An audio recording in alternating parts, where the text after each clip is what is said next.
नहीं तो बाकी सब कार्य टाइम पे चल रहा है। नवंबर 26 तक एलिवेटेड रोड पार्ट 1 नवंबर या दिसंबर तक पूर्ण रूप से तैयार हो जाएगा उद्घाटन के लिए। जो कुछ छोटे मुद्दे हैं लैंड एक्विजिशन के, वो 31 दिसंबर तक वो समापन हो जाएंगे। और जो एलिवेटेड रोड पार्ट 2 है वो 1 साल और लगेगा, नवंबर 2027 तक पूर्ण हो जाएगा। पर उसकी समीक्षा हम लोग ने साथ में मिलकर की है। सारे जो ग्राफ है, लाइन है, वो काम ठीक गति से चल रहा है। हमारा अंबेडकर स्मारक 84 में फेज 1 हमारा 8 करोड़ का पूर्ण रूप से समाप्त हो चुका है, तैयार है। फेज 2 जो मैंने राशि मुख्यमंत्री जी से दिलवाई है, मैं उनको भी धन्यवाद अर्पित करना चाहता हूँ, 12 करोड़। उसका TS-AS भी हो गया, टेंडर भी लग चुका है। जून 27 तक हमारा अंबेडकर स्मारक पूरी तरह से तैयार हो जाएगा।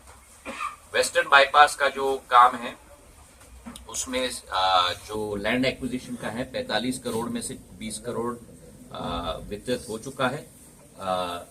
जनवरी के माह में हम लोगों का काम वेस्टर्न बाईपास का शुरू हो जाना चाहिए, जो अपने आप में बहुत बड़ी योजना है। 1347 करोड़ रुपए की योजना है ग्वालियर के लिए, और ग्वालियर की पश्चिमी भाग में अब डेवलपमेंट उसके आधार पर शुरू हो जाएगी।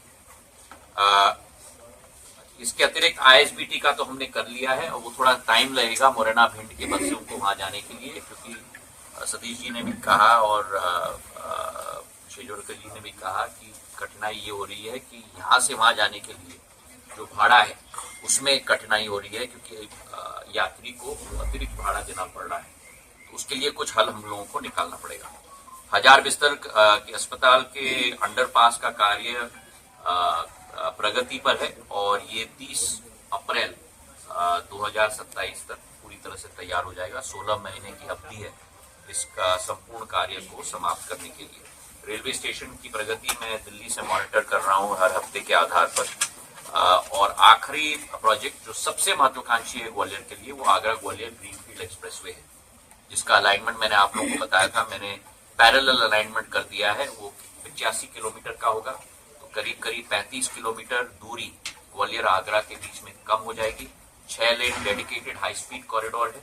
केवल जो पुराने जमाने में बड़े महाराज ने शताब्दी एक्सप्रेस शुरू की थी, वैसे ही केवल 3 एंट्री और 3 एग्जिट। इसका क्या मतलब कि ग्वालियर से आगरा आप इस 6 लेन डेडिकेटेड हाई स्पीड एक्सप्रेसवे से 40 से 45 मिनट के समय में तय कर पाओ। जो आज 2.5 घंटे लगते हैं ग्वालियर से आगरा, तो आप अनुमान लगाओ कि ग्वालियर से आगरा 40, 45, 50 मिनट मान लो। वहां से यमुना एक्सप्रेसवे से दिल्ली 2 घंटे, और आगरा का भी पूरा बाईपास मैंने बना दिया, तो 10 मिनट में आगरा आपका बाईपास हो जाएगा। तो 3 घंटे में आप अपने घर से दिल्ली तक पहुंच पाओगे। तो मतलब वंदे भारत को भी ये आने वाले दिनों में कंपटीशन दे पाएगा। इसमें जो कार्य शुरू करने के लिए 90% लैंड एक्विजिशन का कॉम्पनसेशन हमको देना है, इसमें भी बहुत प्रगति हुई है। मुरैना में 53 करोड़ रुपए देना है, जिसमें से 34 करोड़ रुपए वितरित हो चुका है। ग्वालियर में 15 करोड़ देना है, जिसमें से 8 करोड़ 20 लाख वितरित हो चुका है। धौलपुर में 25.5 करोड़ देना है, जिसमें से 6 करोड़ वितरित हो चुका है। सबसे ज्यादा हम लोगों को आगरा में देना है 145 करोड़, जिसमें से अभी तक केवल 70 करोड़ वितरित हुआ है।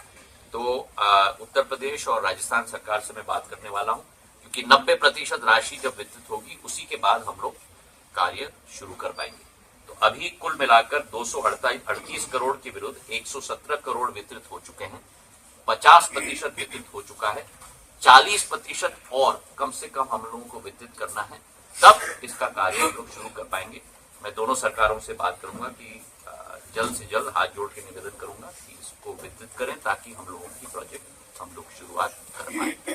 तो इन सभी योजनाओं पर हमारी साथ में मिलकर चर्चा हुई है, और जल्द से जल्द ग्वालियर की विकास और प्रगति हम लोग प्रधानमंत्री जी के नेतृत्व में, मुख्यमंत्री जी के नेतृत्व में, महापौर जी के नेतृत्व में, और सारे जनप्रतिनिधियों, हमारे कैबिनेट मिनिस्टर्स के नेतृत्व में, विधायकों के नेतृत्व में, और आपका सेवक, सब साथ में मिलकर हम लोग करने वाले हैं, ताकि ग्वालियर को मध्य प्रदेश के मानचित्र में नहीं, हमारी अभिलाषा है ग्वालियर को राष्ट्र के मानचित्र में तो स्थापित करना। सभी को मेरे तरफ से बहुत बहुत धन्यवाद। सर, सड़कों को लेकर आप बात की, लेकिन कब तक हो जाए, क्योंकि अब शहर की एंट्री पे ही माहौल